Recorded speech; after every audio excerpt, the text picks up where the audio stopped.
Sudah, Pak. Baik, bismillahirrahmanirrahim. Assalamualaikum warahmatullahi wabarakatuh. Waalaikumsalam warahmatullahi wabarakatuh. Waalaikumsalam warahmatullahi wabarakatuh, Pak. Kita akan kuliah pagi hari ini tentang melanjutkan kuliah pekan lalu. Pekan lalu kita mengulas tentang kimia organik, kemudian perbandingannya dengan kimia anorganik, kemudian sedikit tentang senyawa karbon, senyawa hidrokarbon. Nanti di sini juga akan diulas sedikit juga tentang senyawa hidrokarbon ya. Kalau teman-teman perhatikan di sini ada perbedaan yang cukup signifikan antara senyawa karbon dan senyawa hidrokarbon ya.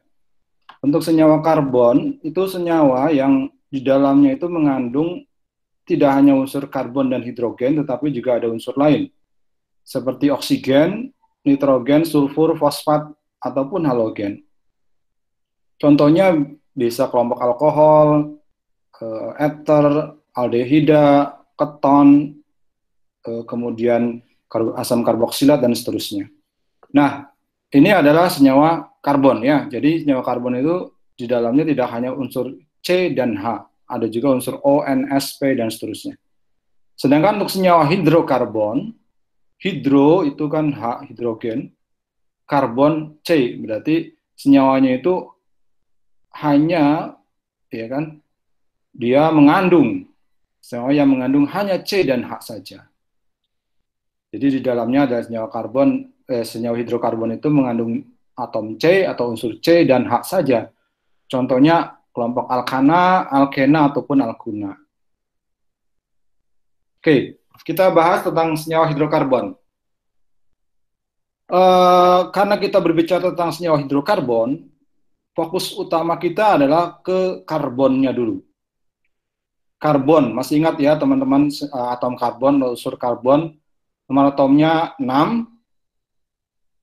Kemudian dia punya elektron terluar atau elektron valensi 4. Ya, saya kemarin gambarkan C, kemudian ada tangannya ada 4.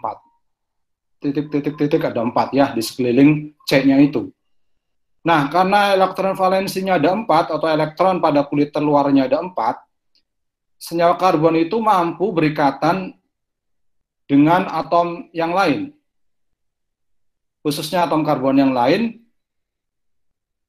sampai 4 ya. Bisa membentuk rantai karbon yang lurus atau terbuka ataupun tertutup atau melingkar. Saya contohkan ini. Ini karbon C, kemudian dia berikatan, ada tangannya 4, 1, 2, 3, 4, masing-masing tangannya berikatan dengan atom H. Ya, jadi menjadi metana. Kelompok alkana yang sederhana itu metana.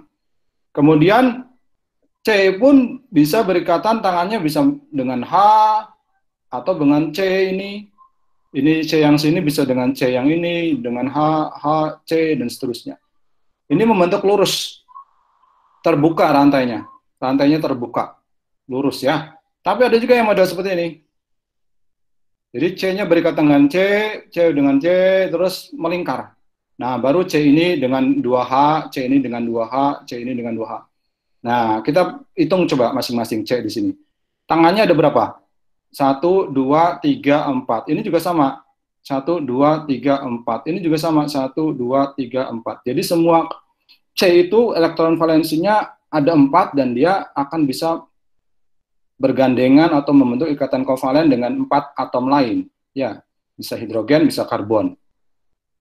Nah, ada yang jenis lurus, ada yang jenis lingkar. Kalau jenis lingkar itu ada yang model tunggal. Ini katanya tunggal nih antara C dengan C-nya. Jadi katanya kovalennya hanya 1. Ada juga yang model rangkap ini, yang kemarin kita jelaskan ya. Ada yang model rangkap ini seperti cincin benzena ini. Ini rangkap tunggal, rangkap tunggal, rangkap tunggal gitu ya. Ada juga model sini, ada juga yang bisa cincinnya 2. Kalau teman-teman belajar di di tanaman-tanaman ada senyawa metabolit sekunder. Metabolit sekunder misalkan kelompok alkaloid, terpenoid yang biasa sekarang kita orang cari untuk apa ya namanya ya untuk penguat kekebalan tubuh misalkan ya.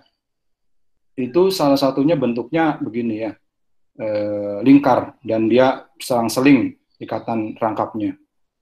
Termasuk juga senyawa hidrokarbon, senyawa alkaloid atau senyawa kelompok metabolit sekunder itu biasanya untuk pertahanan pada tanaman ketika tanaman menghadapi misalkan menghadapi hama atau ketika dia diserang hama dan penyakit, dia akan bertahan mengeluarkan senyawa-senyawa itu. Oke. Nah, ini kita berbicara tentang karbon. Selain tadi kekhasan dari karbon, dia punya 4 tangan atau 4 elektron valensi sehingga dia mampu berikatan dengan 4 atom lain. Senyawa karbon itu punya karakter dibedakan menjadi 4. Berdasarkan apa, Pak? Berdasarkan atom C yang terikat pada dirinya, pada atom C-nya itu. Ada atom C primer, atom C karbon primer, ada C sekunder, C tersier, dan C kuartener. Ini hanya sebagai informasi ya. Nanti kalau kita belajar tentang lebih lanjut tata nama dan seterusnya, ya, ini penting. Oke,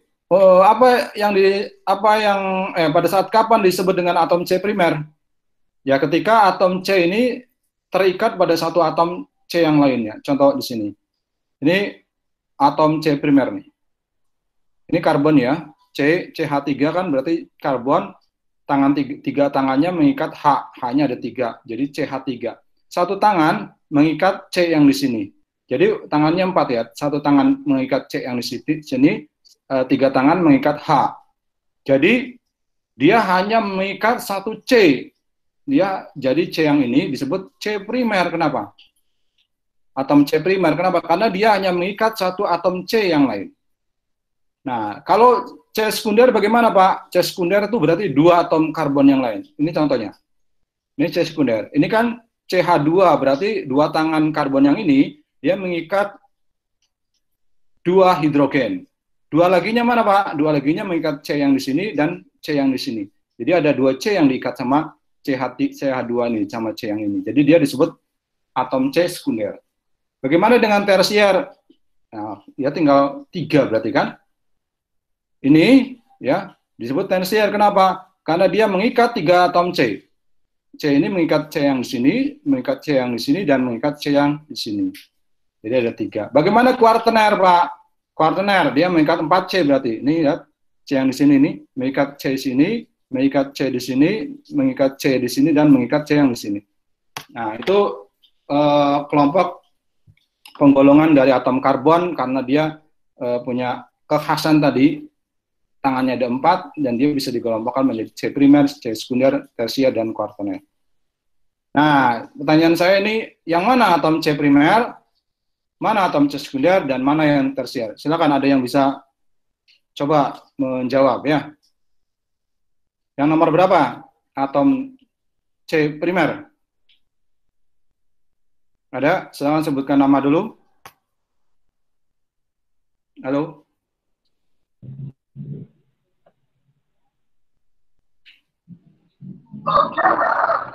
Ada yang mau membantu saya menjawab? C primer yang mana?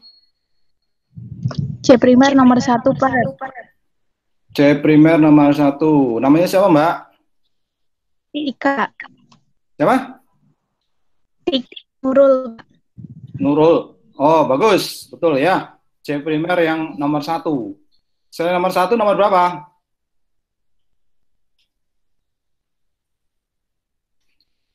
Selain nomor 1, nomor 5 ini. Sama nomor 5. Iya, betul. C sekunder?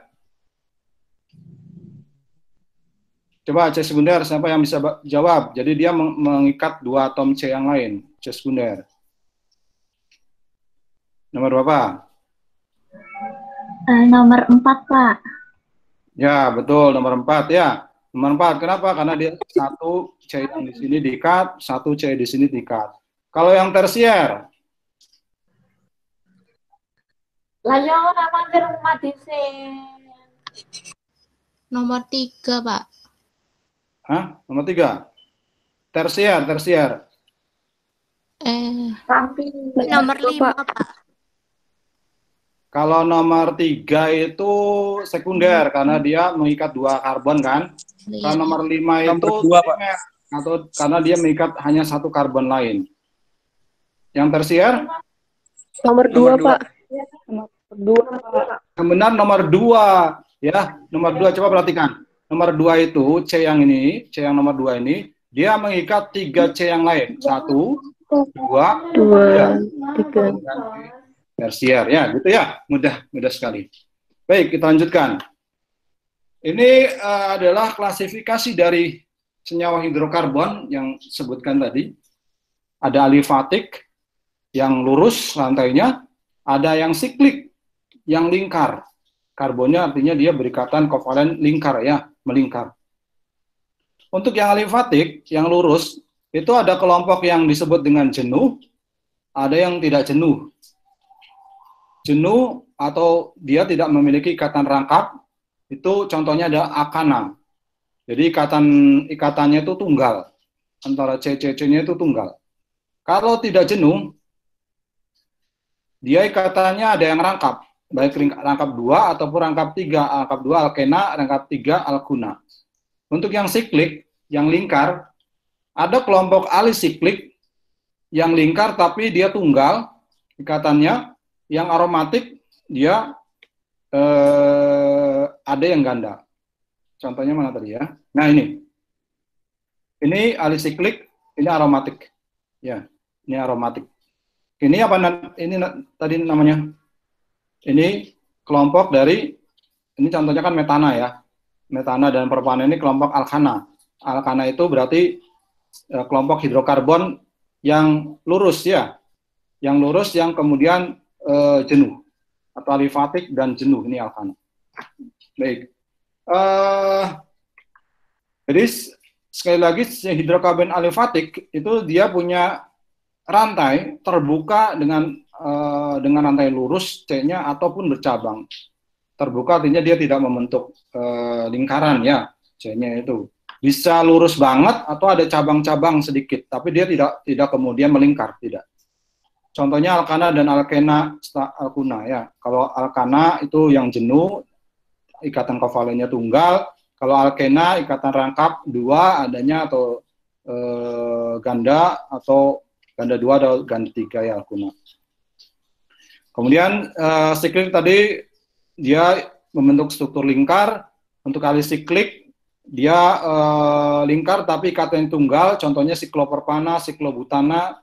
Untuk yang aromatik contohnya tadi cincin benzena. Kalau di sini ada antosianin. Teman-teman masih ingat beras merah, beras hitam, ya itu kan mengandung banyak senyawa antosianin, atau ubi ungu itu kan mengandung banyak senyawa antosianin. Itu menyebabkan mereka itu berwarna, itu karena senyawa yang disebut dengan antosianin. Antosianin itu senyawa aromatik, aromanya wangi. Ya ada aroma wangi karena ada cincin benzena, di situ ada cincin yang ikatan rangkapnya berselang-seling. Atau misalkan pada kunyit berwarna kuning misalkan, atau pada wortel itu ada namanya karoten, beta karoten. Nah itu juga sama senyawa-senyawa yang ada khas dari aromanya itu ya. Jadi kalau di pertanian itu ada namanya padi gogo aromatik ya. Padi gogo aromatik itu artinya apa? Dia punya kekhasan aroma. Kekhasan aroma itu biasanya timbul karena adanya senyawa yang mengandung cincin benzena yang berselang-seling. Oke, sebelum kita masuk ke pembahasan tentang alkana atau senyawa hidrokarbon jenuh kelompok alifatik, kita bahas dulu tentang apa yang kita kenal, atau mungkin Pak Joko sudah menjelaskan tentang rumus molekul dan rumus struktur. Rumus molekul itu menyatakan banyaknya atom dari setiap unsur yang ada di dalam satu molekul. Kemudian struktur itu biasanya menggambarkan ikatan-ikatan. Contoh misalkan, namanya metana, rumus molekulnya CH4, rumus strukturnya C strip H, strip H, strip H, strip H. Jadi C-nya menggandeng 4 atom H dengan ikatan yang kelihatan, ikatannya terlihat, ikatan kovalen ya. Bagaimana dengan rumus Lewis? Rumus Lewis itu yang menggambarkan adanya elektronnya. Biasanya segini. Misalkan C elektron valensinya ada 4, berarti ditandai dengan titik, titik, titik, titik, mengelilingi ada 4. Kemudian H elektron valensinya 1, berarti H titik di sini, H titik sini, H titik sini, H titik sini. Jadi ikatannya itu digambarkan dengan titik-titik ya. Jadi itu menggambarkan adanya elektron yang saling berpasangan, elektron yang saling kemudian dipakai bersama antara C dan H, karbon dan hidrogen. Oke, baik. Berikutnya kita masuk ke suatu senyawa yang kita kenal baik di SMA gitu ya, atau baca di mana-mana disebut dengan alkana. Alkana itu termasuk hidrokarbon yang jenuh, jadi dia tidak ada ikatan rangkap, hanya ikatan tunggal. Yang paling sederhana dengan rumus ya C2H2N plus 2. Jadi kalau karbonnya 1, maka hanya berapa? C1 H2 kali 1 berarti 2 ditambah 2 berapa? 4 ya. CH4. Jadi paling sederhana adalah CH4. Nih, CH4 disebut dengan metana. Kemudian C2H6. Kalau C-nya 2 berarti CN-nya 2, berarti H2 kali 2, 4 ditambah 2, 6. Jadi C2H6, yaitu etana. Kalau C-nya 3 apa Pak? Propana. Ini harus apa nih? Yang C-nya 1 metana, C-nya 2 etana, 3 propana, 4 butana, 5 pentana, 6 heksana, 7 heptana, 8 oktana, 9 nonana, dan 10 dekana. Oke, bagaimana Pak? Itu senyawa hidrokarbon alkana itu banyak sekali. Penamaannya seperti apa? Yang seperti disebutkan yang paling umum itu berdasarkan standar IUPAC ya. Jadi kalau kita belajar penamaan standar IUPAC, maka yang pertama kita harus lakukan penamaan adalah kita tentukan dulu rantai induk. Rantai induk. Rantai induk itu rantai yang paling panjang, lurus, yang tidak bercabang. Jadi kita misalkan gambarkan ini suatu senyawa alkana, kita tentukan mana nih kemudian rantai induknya. Oh, ada yang beberapa meninggalkan meeting ini, mungkin sudah mulai kepusingan ya. Mudah-mudahan yang lain belum pusing. Oke, baik. Jadi rantai lurus dari suatu alkana yang paling panjang kita identifikasi sebagai rantai induk. Ini yang lurus nih, ini lurus ya. Ada berapa nih? 1, 2, 3, 4, 5, 6, 7. Mungkin nggak dari sini ke sini? Tidak, kenapa? Cuman ada satu nih, 1, 2, 3, 4, 5, 6. C-nya ada 6. 1, 2, 3, 4, 5, 6. Kalau dari sini kan 1, 2, 3, 4, 5, 6, 7. Bagaimana kalau dari sini ke sini Pak? Sini. Boleh. Karena C-nya ada berapa? 1, 2, 3, 4, 5, 6, 7. Jadi sekali lagi, tentukan dulu rantai induknya. Rantai induk itu yang ikatan karbonnya paling panjang, ya, lurus ya. Berikutnya, kalau dia ada cabang, ya ada cabang, maka penamaan cabangnya itu disebut dengan seperti metana, tapi di akhirannya diganti il. Kalau CH4 tadi disebut metana kan, tapi kalau dia cabang jadi metil. C2H5 disebut dengan etana. Kalau CH4 disebut metana, kalau CH3 disebut metil, kalau C2H6 disebut dengan etana, kalau kehilangan H-nya 1 disebut dengan etil. Jadi rumus untuk gugus alkil sebagai cabang itu CnH2n plus 1. Metil, etil, propil, butil, ya mudah sekali. Nah, kemudian berikutnya kita berikan penomoran. Setelah tadi kita tentukan induknya dulu, kemudian kita tentukan ada cabang atau tidak, maka kemudian kita berikan penomoran. Penomorannya dari mana? Penomoran dimulai dari ujung yang kira-kira cabangnya itu paling kecil dikasih nomornya. Jadi kalau kita punya senyawa ini, di sini ada cabangnya, cabang metil CH3, maka penomorannya bisa dari sini apa dari sini, Pak? Penomorannya tadi konsensusnya adalah berikan nomor yang kira-kira karbon alkilnya atau cabangnya itu memiliki nomor yang paling kecil.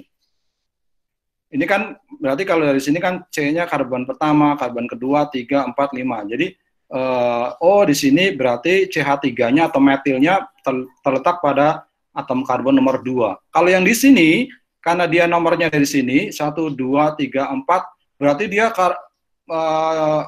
alkilnya atau cabangnya terletak pada karbon nomor 4. Ini kejauhan ya, terlalu jauh dari ujung. Maka kemudian ini tidak dipilih, tapi yang benar adalah yang di atas ini.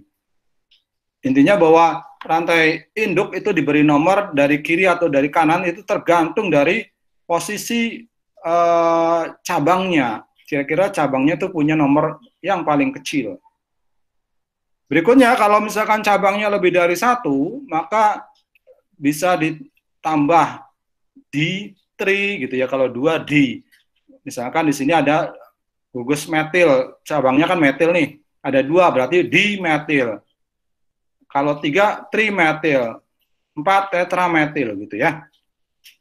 Bagaimana penomorannya? Penomorannya tetap sama, yaitu kalau yang ini sih berarti bisa dari sini atau dari sini. Jadi kita lihat misalkan dari sini penomorannya 1, 2, 3, 4, berarti posisi metilnya yang pertama adalah pada nomor 2, berarti 2, kemudian koma, posisi gugus metil cabangnya lagi pada C yang ketiga, berarti 2,3, strip, ya jangan lupa strip, kemudian ini D itu maknanya ada 2, dimetil, metil ini apa? Dimetil ini adalah cabangnya, ada cabang metil ada 2, butana ini mana Pak? Butana itu rantai induknya, 1, 2, 3, 4 itu kan butana. Kalau 1 metana, kalau 2 etana, kalau 3 propana, kalau 4 butana, ya kan? Kalau 5 pentana dan seterusnya.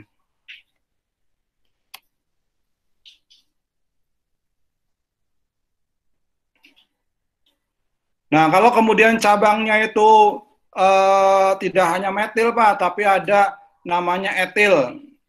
Cabang kan bisa metil, etil, propil, butil, dan seterusnya kan.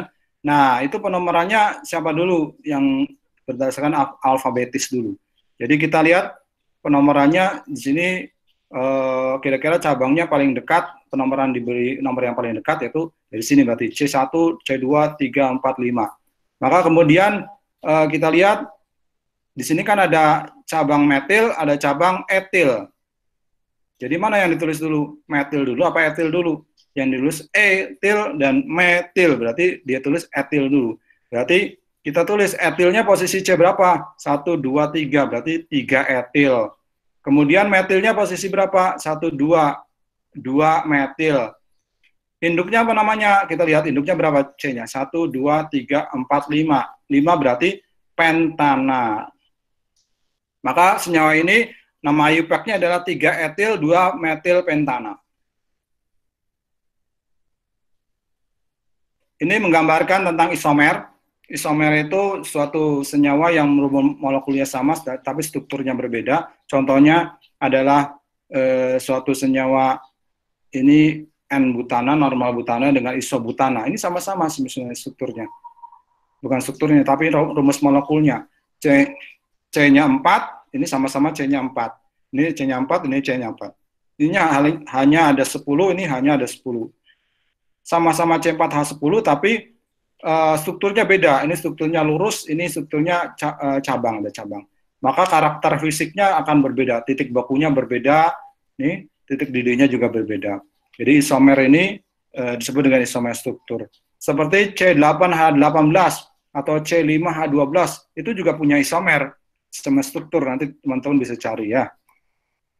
Oke, ini ada nama trivial tapi saya skip aja nama trivial biar nggak bingung. Kita fokus ke nama IUPAC saja. Ini contoh penamaan IUPAC tentang senyawa ini apa? 2 metil butana. Kok bisa 2 metil butana? Mari kita lihat. Kalau saya biasanya tentukan dulu tentukan dulu induknya ini yang paling panjang. Berapa nih? 1, 2, 3, 4. Berarti kalau 4 dia butana. Kemudian baru cabangnya. Cabangnya apa Pak? Gugus metil. Dia posisinya berapa? Di karbon berapa? Kita nulisnya penomoran karbonnya dari sini, dari kanan apa dari kiri Pak? Dari kiri. Kenapa? Karena dia cabangnya kira-kira dapat nomor yang kecil. Jadi nomor berapa karbon posisi cabangnya ini? Nomor 1, nomor 2. Jadi nomor 2. Maka disebut dengan 2 strip metil. 2 karena dia posisi karbon kedua, metil karena gugus cabangnya disebut gugus metil CH3, butana karena rantai induknya itu C-nya 4 atau butana. Maka disebut dengan 2 metil butana. Bagaimana dengan senyawa yang dibawanya, Pak?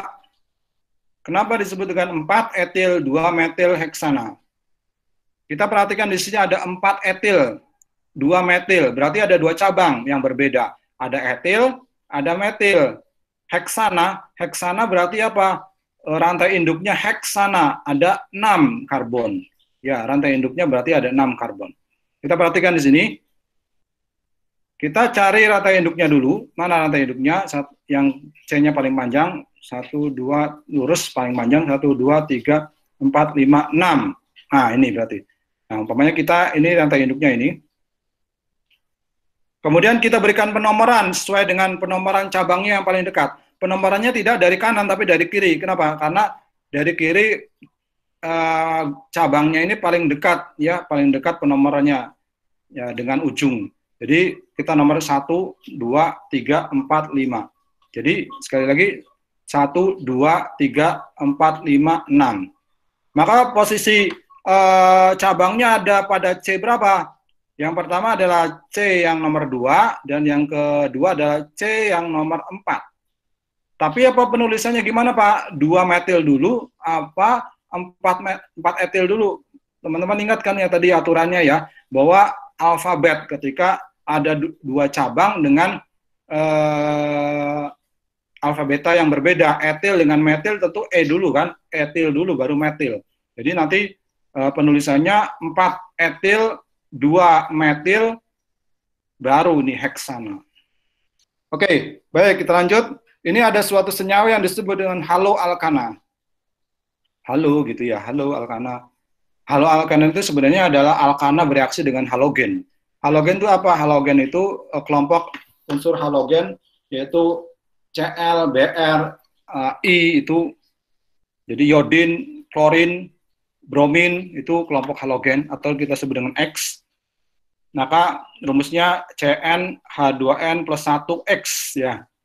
Jadi senyawa haloalkana itu senyawa karbon turunan alkana di mana satu atom digantikan dengan atom halogen. Bagaimana penamaannya? Kalau untuk nama-nama haloalkana diawali dengan fluoro, bromo, iodo. Jadi kalau fluoro itu cabangnya F. Jadi kalau ini berarti ini apa nih? Iodo ya. Jadi kalau apa iodinnya itu 1, kalau dia sebagai cabang disebut dengan iodo atau mono karena 1 mono iodo etana karena dia C-nya C2. Kalau ini kloro sebagai cabang halogen disebut dengan kloro, kalau I disebut dengan iodo, kalau Cl disebut dengan kloro, karena 1 disebut dengan mono, jadi mono kloro apa ini? 1, 2, 3, 4 butana. Kalau ini Br-nya ada 2, berarti dibromo pasti karena Br-nya ada 2, dibromo, bromin jadi bromo kalau dia cabang, dibromo apa nih? C2 ini apa? Etana dan seterusnya ya.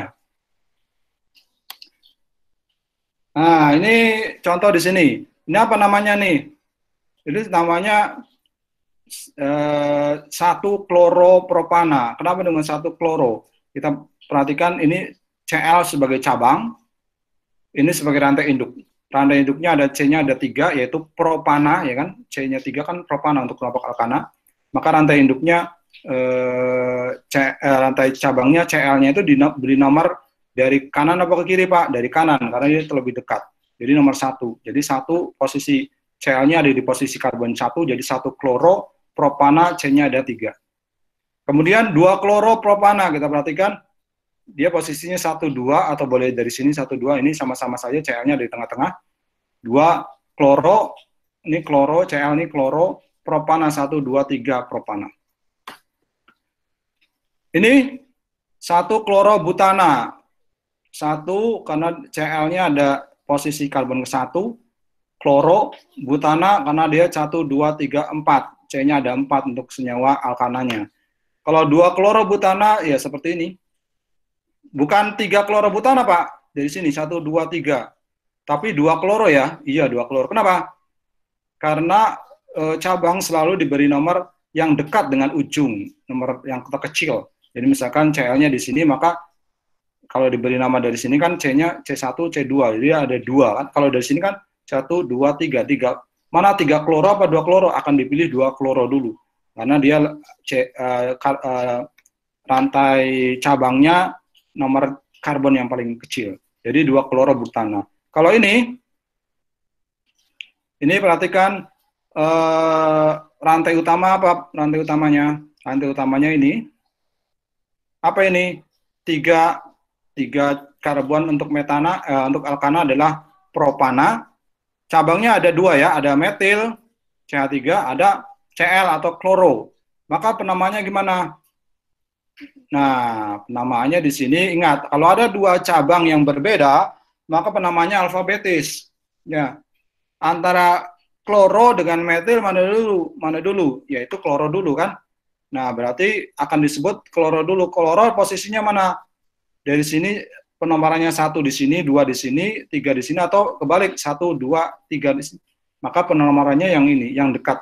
Pokoknya rantai cabang itu kira-kira yang paling pertama yang nomor dekat oleh karbon yang paling kecil penomorannya. Berarti 1 kloro, 2 metil, propana. Kalau ini apa namanya? Ini gampang ya, kita lihat induknya dulu, propana. Kemudian cabangnya ada metil, ada kloro. Posisinya sama-sama di 2. Jadi 2 kloro, 2 metil, propana. Oke, untuk alkana punya sifat fisik seperti gas, untuk C-nya kurang dari 4. Jadi karbonnya kalau dia kurang dari 4 atau sama dengan 4, dia membentuk gas, seperti gas metana dan seterusnya. Kalau lebih besar itu berbentuk cair ya. Atau jauh lebih besar lagi, dia akan berbentuk padatan seperti wax atau lipid ya. Dia kan semakin besar semakin padat. Nah, untuk alkana ini dia itu senyawa karbon yang panjang, maka dia tidak akan mudah larut di dalam air. Kenapa? Karena karbon itu hidrofobik sifatnya atau benci air.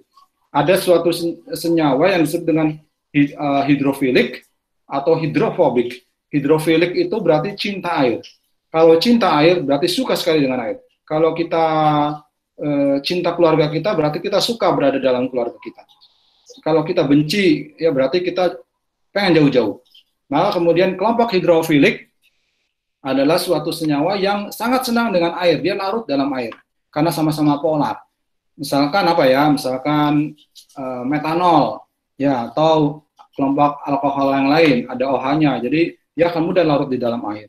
Tapi kelompok hidrofobik itu benci dengan air. Contohnya minyak dengan air benci. Kenapa? Tidak akan pernah menyatu minyak dengan air, kecuali ditambah zat tertentu, emulsifier namanya. Sehingga dia pada es krim itu kan bisa melarut, bisa bergabung antara lemak dengan air. Tapi kalau tidak ada emulsifier, dia akan berpisah antara minyak dengan air. Sama dengan lipid atau lemak. Jadi senyawa alkana ini karena dia kandungannya CH4-nya itu banyak, ya karbonnya itu banyak, maka dia cenderung tidak larut dalam air atau hidrofobik, dan dia akan mudah larut dalam peraut-peraut non-polar. Ya, teman-teman sudah saya sebutkan tadi kalau pelarut polar contohnya air, kalau non-polar contohnya misalkan heksana, heksan, kemudian aseton, dan seterusnya. Nah, alkana itu bisa bereaksi dengan suatu atom lain. Ini disebut dengan peristiwa halogenisasi. Ya, jadi bagaimana halogenisasi itu alkana direaksikan jika ada cahaya, kemudian menghasilkan suatu senyawa disebut dengan haloalkana. Tadi kan senyawa haloalkana kan teman-teman sudah lihat ya. Haloalkana berarti suatu senyawa alkana yang di dalamnya ada atom halogen. Di situ reaksinya disebut reaksi substitusi. Contoh di sini, ada metana CH4 direaksikan dengan gas klorin Cl2. Maka apa yang terjadi dengan adanya cahaya atau panas? Maka Cl ini akan masuk ke sini ke metana ini. Nah, menjadi senyawa yang disebut dengan klorometana. Klorometana dan asam klorida HCl. Itu ya. Atau misalkan ini adalah suatu senyawa apa? 1 2 3 propana. Propana bereaksi dengan gas klorin dengan cahaya dan panas, maka apa yang terjadi? Dia akan berubah menjadi 1 kloropropana. 1 dan 2 kloropropana ditambah HCl. Tapi kalau situasinya gelap, dia akan tidak bereaksi. Ya, jadi intinya dia akan membentuk senyawa haloalkana dengan proses substitusi atau penggantian. Jadi digantikan nih hidrogen yang salah satu di sini milik metana itu diganti dengan Cl. Ini tukeran nih ya, seperti penggantian tukeran, substitusi kan digantikan. Ada juga halogen, jika halogen berlebih, yang terjadi apa? Nanti akan disubstitusi oleh atom namanya halida. Contohnya misalkan metana. Metana itu ketika bereaksi dengan gas klorin, kalau gas klorinnya sedikit, maka dihasilkan 1 klorometana tadi ya, atau klorometana. Tapi kalau kemudian klorinnya berlebih, banyak jumlahnya, Cl. Jadi nanti terakhirnya H-nya CH4, H-nya hilang semua diganti dengan Cl. Jadi CCl4, karbon tetraklorida namanya. Atau bisa di sini kalau kita lihat masing-masing punya karakter nih. Kalau Cl-nya sedikit kuantitasnya maka terbentuk CH3Cl. Kalau Cl-nya ada 2 menjadi metilen klorida. Kalau C-nya ada 3 kloroform. Ada Cl-nya ada 4 karbon tetraklorida. Masing-masing beda-beda. Contoh metil klorida itu sebagai bahan kimia antara, kemudian metilen klorida untuk biasanya orang-orang kalau ingin mengambil kafein dari kopi ya, atau CHCl3 itu suatu pelarut kloroform yang disebut dengan kloroform. Ini bahaya, bisa juga untuk anestesi. Jadi kalau anda ada teman-teman di rumah sakit agar tidak sadar ingin di operasi, itu biasa dikasih anestesi, salah satunya pakai kloroform ya. Kemudian ada CCl4 karbon tetraklorida, itu bisa untuk pemadam api ya, pemadam api. Selain halogenisasi ada juga reaksi oksidasi. Kalau reaksi oksidasi itu direaksikan dengan oksigen. Nah, kemudian ketika metana direaksikan dengan oksigen, hasilnya karbon dioksida dan H2O. Jadi pokoknya kalau kelompok alkana direaksikan sempurna dengan oksigen, akhirnya mesti CO2 dan H2O.